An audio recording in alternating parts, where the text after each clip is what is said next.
Bismillahirrahmanirrahim. Assalamualaikum warahmatullahi wabarakatuh. Ya, anak-anak gimana kabarnya? Mudah-mudahan kalian masih sehat dan bisa mengikuti penajaman materi dengan sebaik-baiknya. Ya. Kita bertemu lagi di sesi kedua penajaman materi. Kalian siapkan alat tulis. Nanti kalian mencoba mengisi soal-soal yang akan Ibu berikan pada pertemuan kali ini. Silahkan disiapkan.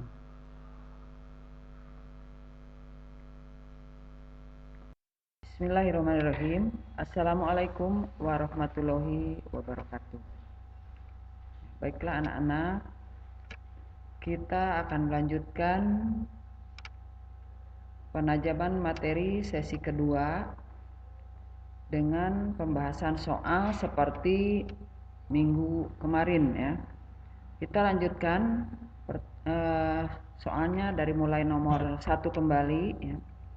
Kemudian kalian jangan lupa sediakan alat tulisnya.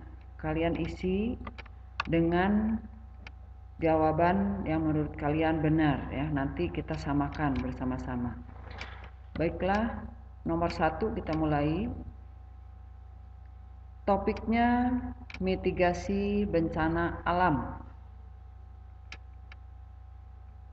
Jika terjadi gempa ketika kita sedang membawa kendaraan, langkah apa yang tepat untuk dilakukan adalah A. Mempercepat laju kendaraan dan mencari tempat yang tinggi. B. Memberhentikan kendaraan di tengah jalan secara tiba-tiba. C. Tetap melaju sambil memperingati orang lain bahwa ada gempa.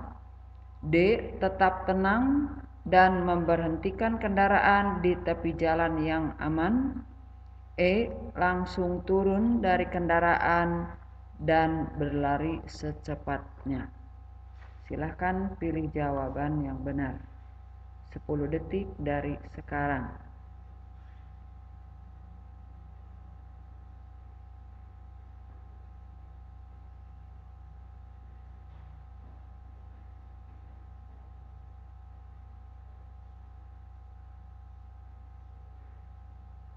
Sudah ya, baiklah kita akan buka jawabannya. Jawaban yang benar adalah D ya. Yaitu tetap tenang dan memberhentikan kendaraan di tepi jalan yang aman. Pembahasannya, gempa bumi dapat terjadi secara tiba-tiba, bahkan di saat kita sedang membawa kendaraan. Jika demikian, maka langkah yang harus kita lakukan adalah tidak bersikap panik dan tetap tenang. Kemudian langkah selanjutnya adalah kita harus berkonsentrasi dan menepikan kendaraan secara perlahan di tempat yang aman, yaitu tempat yang jauh dari kemungkinan tertimpa benda-benda akibat gempa seperti pohon dan papan reklame. Ya, baiklah kita lanjutkan soal nomor 2. Topiknya pengelolaan sumber daya alam Indonesia.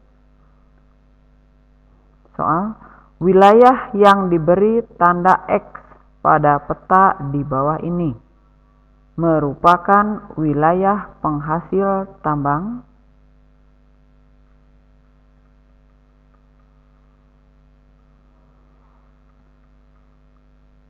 Ya, A.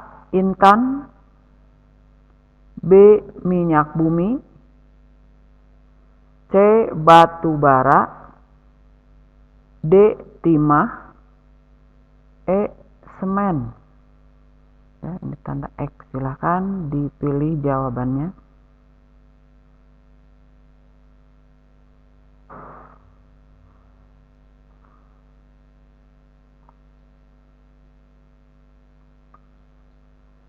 Ya, jawaban yang benar adalah D, ya, yaitu timah.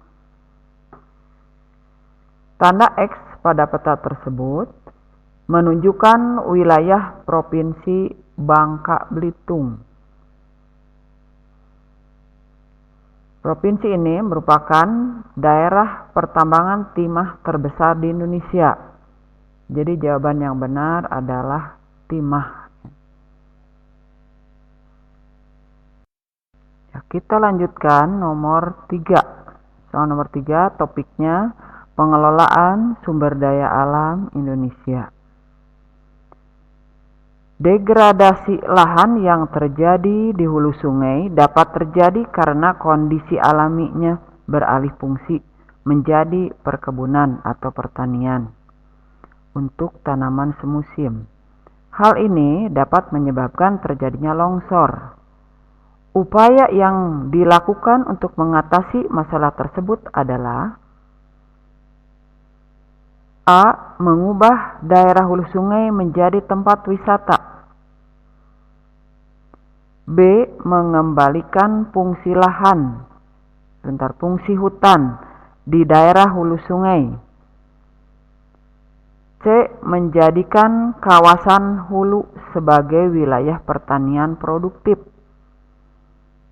D. Mengembangkan potensi daerah hulu sungai untuk kemakmuran rakyat.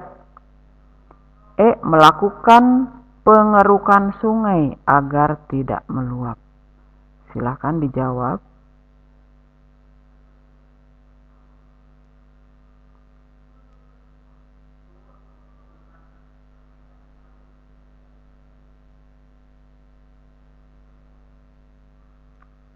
Ya, kita lihat jawaban yang benar adalah B. Mengembalikan fungsi hutan di daerah hulu sungai. Kita tahu bahwa sungai itu terdiri dari hulu dan hilir ya. Ini bagian hulu berarti bagian ujung. Wilayah hulu merupakan wilayah tangkapan hujan. Sehingga wilayah ini harus dijaga fungsinya agar selalu hijau dan lestari. Penghijauan di daerah hulu dapat mengurangi kemungkinan terjadinya erosi, banjir, dan degradasi lahan. Sehingga jawaban yang tepat adalah pengembalian fungsi hutan di wilayah hulu sungai agar tidak terjadi bencana longsor. Kita lanjutkan soal nomor 4. Topiknya dinamika kependudukan di Indonesia. Perhatikan ciri-ciri pada wilayah berikut. 1. Angka pertumbuhan penduduk rendah. 2. Angka beban ketergantungan relatif rendah. 3. Jumlah penduduk usia muda seimbang dengan usia tua.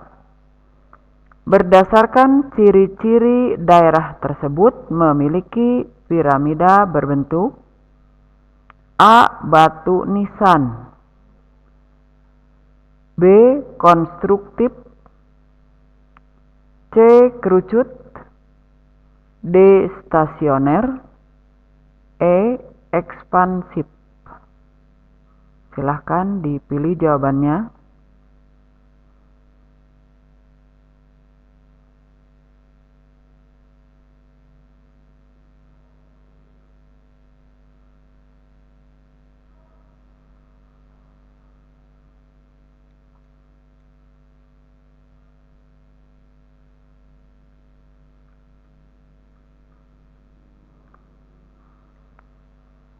Ya, jawaban yang benar adalah D. Piramida stasioner. Seperti kita ketahui bahwa piramida itu ada 3, ya, ada kerucut atau piramida muda, ada yang berbentuk granat atau stasioner, dan ada yang konstruktif, ya, yaitu piramida tua. Di sini stasioner adalah piramida yang berbentuk granat. Ciri-ciri piramida berbentuk granat atau stasioner adalah A. Jumlah penduduk usia muda seimbang dengan usia tua. B. Jumlah angka kelahiran seimbang dengan angka kematian. D. Angka pertumbuhan penduduk relatif rendah. E. Angka beban ketergantungan relatif rendah. Jadi jawaban yang benar adalah D. Kita lanjutkan anak-anak soal nomor 5 ya. Topiknya pemanfaatan peta, pengiraan jauh dan sistem informasi geografis. Pada sebuah peta topografi, garis kontur A berada pada ketinggian 10 meter di atas permukaan laut, dan garis kontur B berada pada ketinggian 50 meter di atas permukaan laut. Berdasarkan informasi tersebut, maka skala peta adalah A. 1 berbanding 10.000, B. 1 berbanding 20.000, C. 1 berbanding 50.000, D. 1 berbanding 80.000, E. 1 berbanding 100.000. Silahkan dijawab.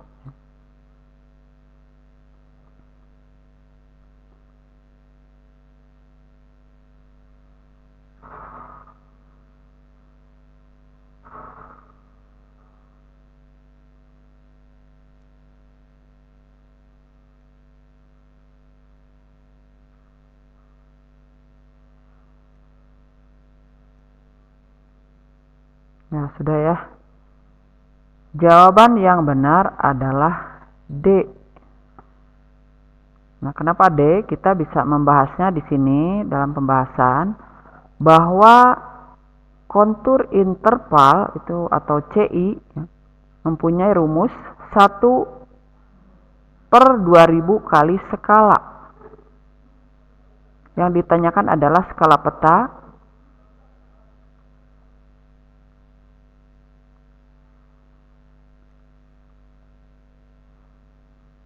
CI sama dengan C2 min C1. CI-nya sama dengan 50 meter dikurangi 10 meter sama dengan 40 meter. Maka dapat diketahui skala peta sama dengan CI kali 2000.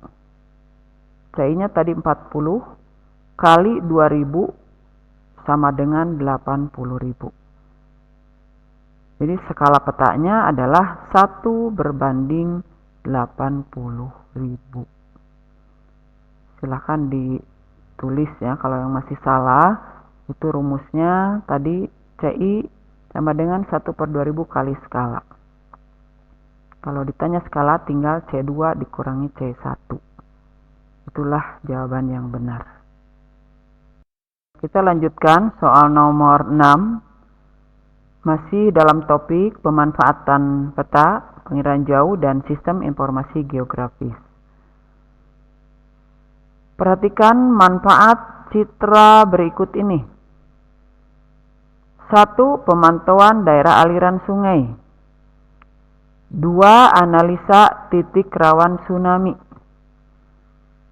3. Memetakan sungai dan studi sedimentasi sungai. 4. Pemetaan sebaran danau dan rawa. 5. Memetakan erupsi gunung berapi. Pemanfaatan citra yang berhubungan dengan bidang hidrologi terdapat pada nomor sekali lagi bidang hidrologi A. 1, 2, dan 3. B. 1, 2, dan 4. C. 1, 3, dan 4. D. 2, 4, dan 5. E. 3, 4, dan 5. Silahkan dipilih jawabannya.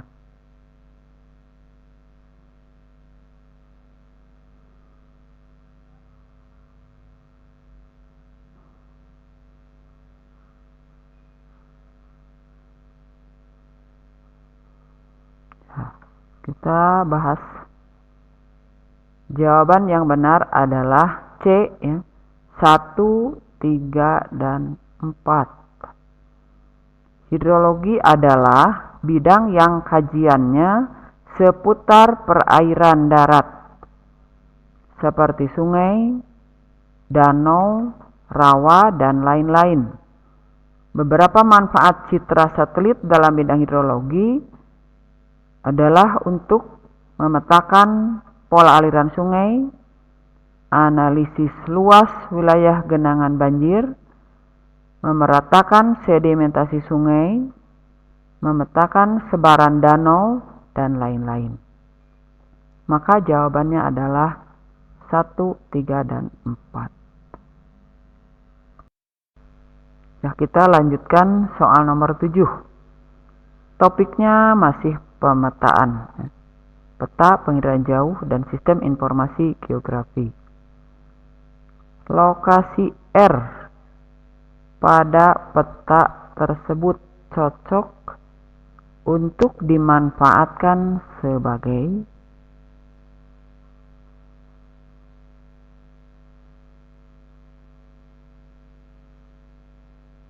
A. Perkebunan teh dan kopi, B. Hutan lindung, C. Perkebunan kelapa, D. Perkebunan sayur-sayuran, E. Perkebunan kelapa sawit. Silahkan dijawab.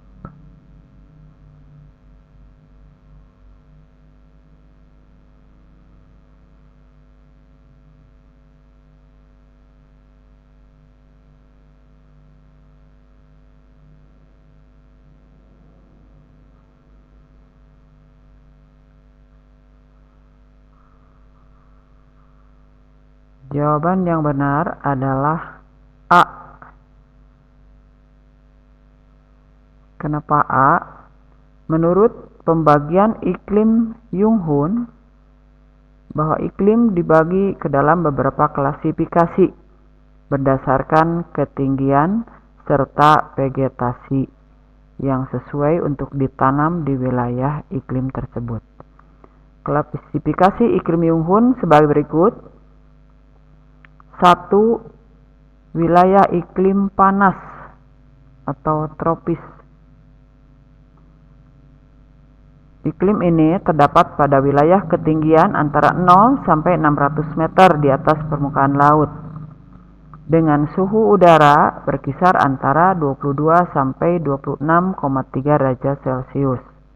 Tanaman yang tumbuh di wilayah itu adalah padi, tebu, kelapa, dan lain-lain. 2. Wilayah iklim sedang atau zona sedang. Iklim ini berada pada wilayah ketinggian antara 600 sampai 1500 meter di atas permukaan laut. Suhu udaranya berkisar antara 17,1 sampai 22 derajat. Tanaman yang tumbuh di wilayah itu adalah teh, kopi, karet, kina, coklat, tembakau. 3. Wilayah atau zona iklim sejuk. Wilayah ini berada pada ketinggian 1500 sampai 2500 meter di atas permukaan laut, dengan suhu antara 11 sampai 17,1 derajat Celcius. Tanaman yang tumbuh di wilayah ini adalah teh, kopi, kina, dan sayur-sayuran. Kemudian yang keempat, wilayah iklim dingin atau zona dingin berada pada ketinggian lebih dari 2500 meter di atas permukaan laut, dengan suhu udara antara 6,2 sampai 11,1 derajat Celcius. Tidak ada tanaman budidaya pada ketinggian tersebut. Jadi lokasi R berada pada ketinggian 800 meter di atas permukaan laut, maka berdasarkan klasifikasi Yung-Hoon, R termasuk ke dalam wilayah iklim sedang, sehingga cocok untuk tanaman teh dan kopi. Kita lanjutkan ya anak-anak, soal nomor 8. Topiknya kerjasama negara maju dan negara berkembang. Berikut ini yang termasuk ke dalam negara-negara berkembang yang ada di benua Eropa adalah A. Ukraina, Bosnia, dan Bulgaria. B. Mesir, Libya, dan Maroko. C. Jepang, Korea Selatan, dan Singapura. D. Perancis, Rusia, dan Pantai Gading. E. Turki, Kanada, dan Inggris. Silahkan dijawab.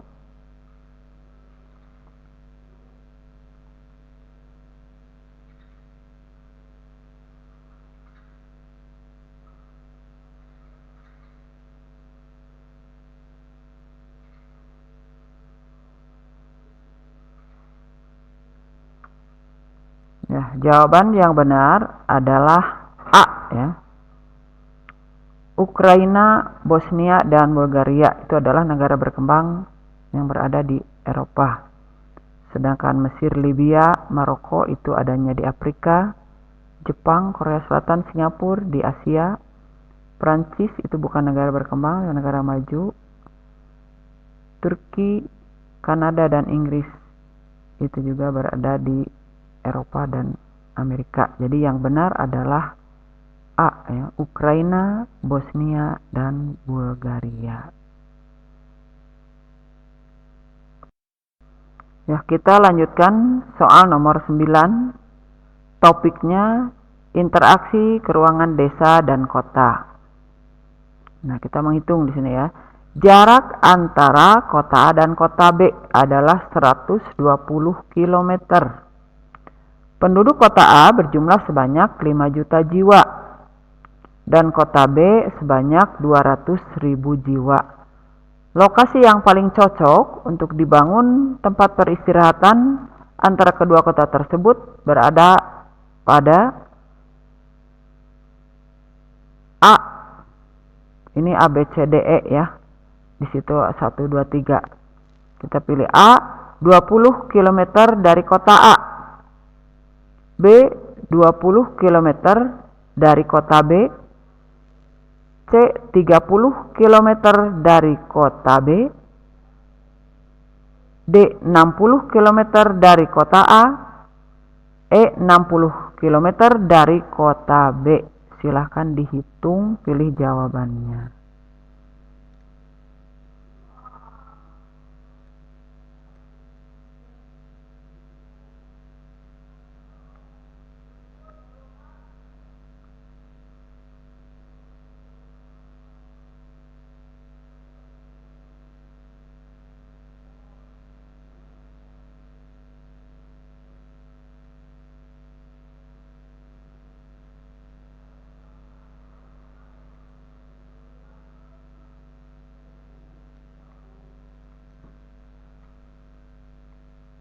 Sudah ya, kita buka jawabannya.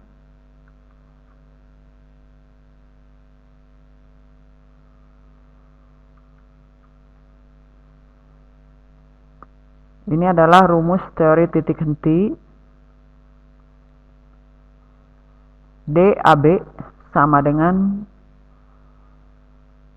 DAB itu jarak ya, jarak kota A ke kota B per 1 plus akar P1 per P2. DAB adalah lokasi titik henti. P1 atau PA Ini jumlah penduduk kota. Di sini kota A lebih besar dan PB jumlah penduduk kota B lebih kecil. Dengan informasi pada soal, maka perhitungannya adalah DAB sama dengan 120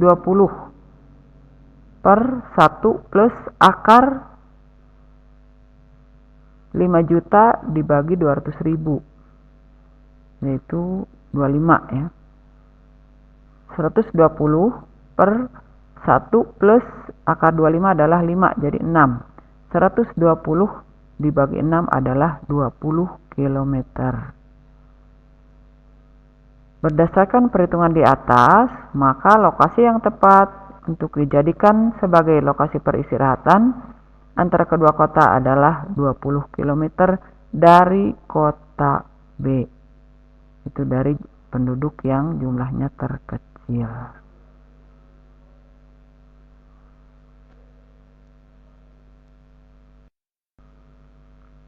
Ya, soal nomor 10 merupakan soal terakhir pada pertemuan kali ini. Topiknya masih interaksi keuangan desa dan kota. Fase di mana sebuah kota mulai mengalami penurunan moral penduduk dan berada dalam ambang kehancuran. Berada dalam tahap A. Metropolis, B. Megapolis, C. Tiranopolis, D. Polis, E. Nekropolis. Silahkan dijawab.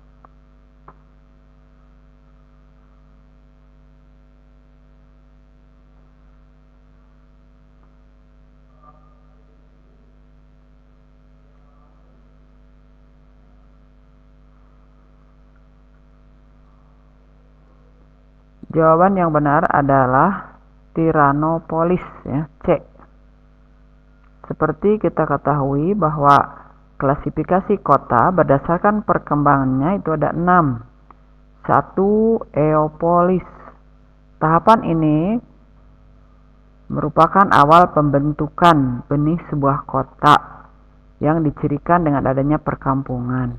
Kegiatan masyarakat pada tahap ini masih terfokus pada sektor pertanian, perkebunan, perikanan. Yang kedua, tahap polis. Tahap polis, pada tahapan ini kota masih memiliki ciri kehidupan agraris dan juga berperan sebagai pusat pemerintahan dan keagamaan. Tetapi pada tahap ini dicirikan dengan munculnya pasar di tengah perkampungan serta mulai berdirinya industri kecil. Pengaruh industri pada tahap ini masih belum begitu besar.